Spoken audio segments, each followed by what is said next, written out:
Bu O'zbekiston Shvetsariyalardan biri bo'lgan Imom Ota turizm maskani. Havosi toza, dam olish uchun zo'r maskan. Bu yerda dam olish o'zi qanchaga tushadi? Videoni oxirigacha ko'ring, bilib olasiz. Xullas, yakshanba kuni 4 o'g'lon yig'ilib 130 ming so'mdan tashab o'zimizni mashinada Farg'onadan Andijonga yo'l oldik.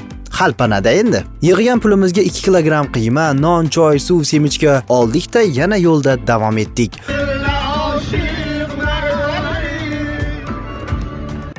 Ro'parosa 2 soat 20 daqiqada biz manzilga yetib keldik.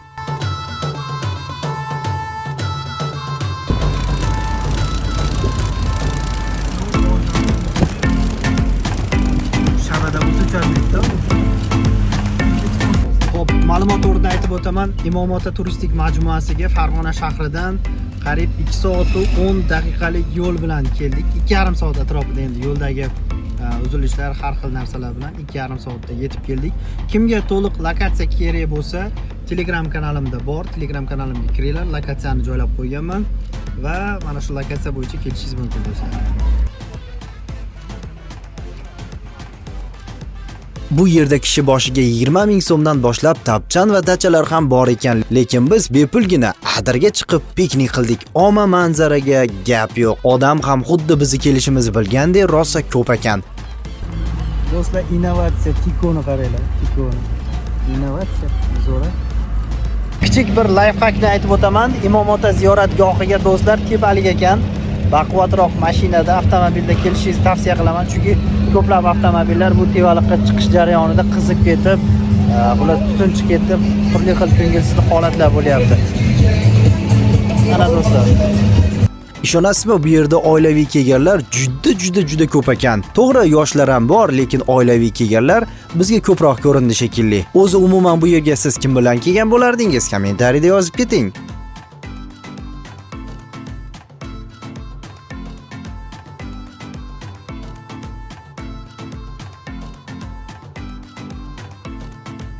Shunchalik shoshilganimizdan dasturxon, gugurt esimizdan chiqib qopti. O'zbekchilikda endi. Qo'shnilardan sekin so'radik. Oma rahmat, qo'shnilar yo'q deyishmadi. Bu Shohnur o'zi tan olmasa ham meni shogirdim. Bu Akmal, bu bolani mashinasida mana shu joyga keldik, ukaxon bo'ladi. Bu bo'lsa Hoji Akbar, shashlikni o'zim pishiraman deb qo'ymadi. Bu esa men Kamina Hasanboy Ibrohimov. Hammamiz bir joyda Ruxsor telekanalida ishlaymiz. Shunaqa gaplar. Imom Otaga qaytaylik. Bittadan shashlik deb sekin aylanishni boshladik. Tepaga piyoda chiqdik. Oma boru. Haqiqiy manzarani ko'rmoqchi bo'lsangiz, tevaga chiqishni tavsiya qilaman. Tevada shunaqangi manzara ko'rinar ekan, haqiqiy Imom Otani mana shu joydan his qilar ekansiz.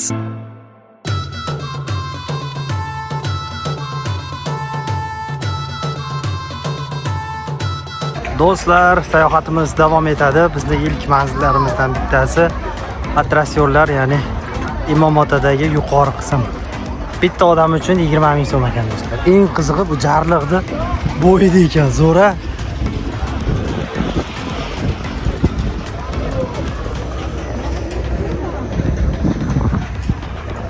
Ma'lumot o'rnida aytib o'tamiz. Videolar Hasanboy kanaliga Hasanboy. Ovoz chiqarib kech qilib.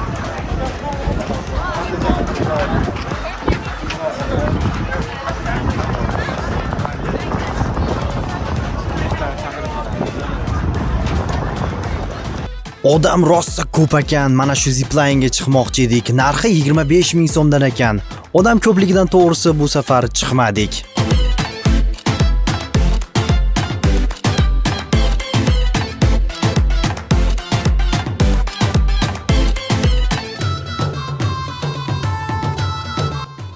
Lekin o'sha mashhur O'zbekistondagi eng baland shisha ko'priklardan biri bo'lgan mana shu shisha ko'prikka yurak yutib chiqdik. Ayni paytda Andijon viloyatidagi Imom Ota ziyoratgohidagi do'stlar eng baland shisha ko'prikdamiz do'stlar. Hayajon, qo'rquv ozgina bosyapti, lekin juda ham zo'r atmosfera do'stlar.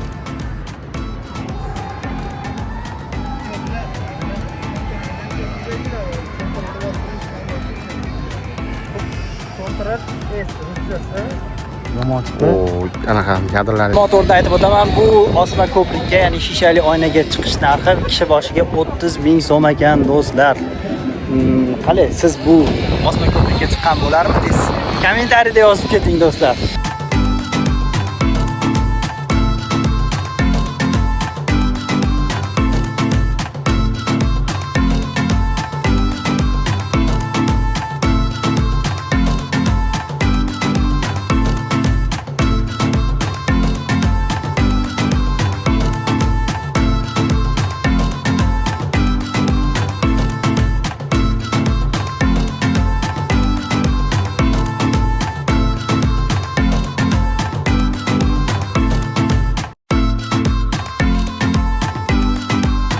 Hop.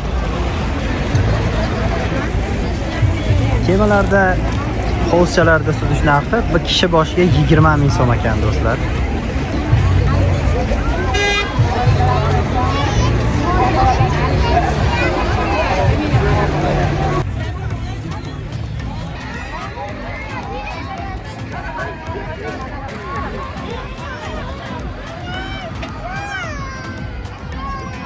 Narxi 10 ming so'm ekan. 10 ming so'm.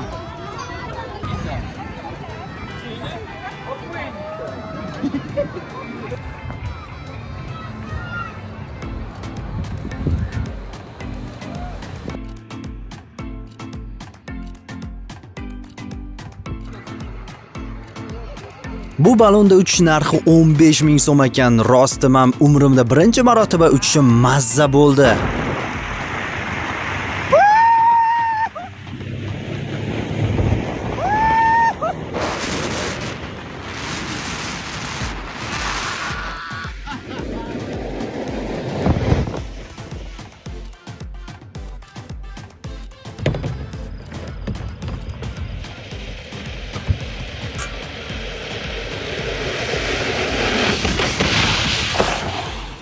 Qalay bo'ldi?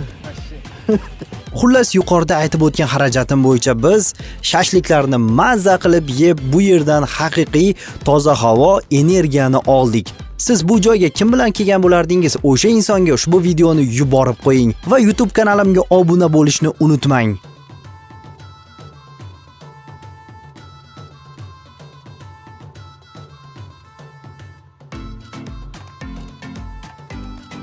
Andijondagi Imomota turizm qishlog'ida bir kun dam olish qanchaga tushadi? Videoga like bosib, Instagram sahifamga obuna bo'lib qo'ying. Boshladim. Xullas, Farg'onadan 4 kishi 120 ming so'mdan yig'ib, xarajatni qilib, o'zimizning avtomobilda Andijonga yo'l oldik. 2 soatlik yo'l yurib va nihoyat yetib keldik. Kishi boshiga 25 ming so'mdan boshlanadigan dacha va tapchalar ham bor ekan, lekin biz ochiq osmon ostidan joy oldik. Tekinga, zo'ra, ikkitadan shashlikni yeb, sekin aylanishni boshladik. Bu jar bo'yidagi kemada uchish kishi boshiga 20 ming ekan. Zipline-da uchish 25 ming so'm ekan. Biz bo'lsa shisha ko'prikka 30 ming so'mdan chiqdik. Ammo manzaraga shunchaki gap yo'q. 15 mingdan balonda sirg'andik. To'g'risi ozgina qo'rqdim, lekin maza bo'ldi. Bu yerda ishonasizmi, yo'q narsani o'z yo'q ekan. Havo shari deysizmi? Yosh bolajonlar uchun attraksionlar deysizmi? Xullas, hamma narsa topilar ekan. Umumiy hisobda qancha pul ishlatdim? Kommentariyada yozib keting. Lokatsiya kerak bo'lsa, Telegram kanalimda bor va bu videoni dam olishga bormoqchi bo'lgan tanishingizga yuborib qo'ying.